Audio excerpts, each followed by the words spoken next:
School shootings at Columbine and Tabor have dramatically changed how schools and communities deal with violence and threatening behavior. Now, 13 years later, the school districts in southern Alberta have signed an agreement that outlines clear procedures for dealing with threats and school violence, as well as reducing the risk to students, staff, and others in the community. Terry Vogt reports.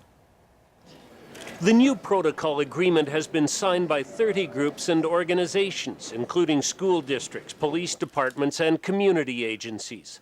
The 60-page document is based on the work of Kevin Cameron, founder of the Canadian Centre for Threat Assessment and Trauma Response.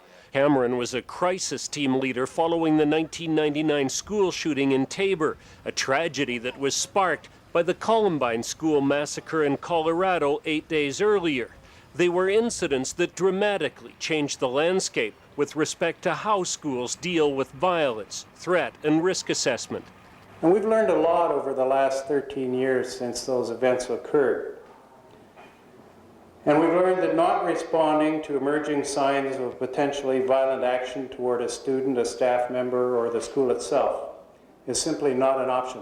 The protocol is 60 pages long and 3 years in the making. It outlines a consistent and multidisciplinary approach to handling threats or dealing with children or youth who are showing signs of potential violence. Each school will have available a trained clinician who understands the process of in gathering data to determine whether or not there is a real risk or simply a situation where we need to put some interventions in place.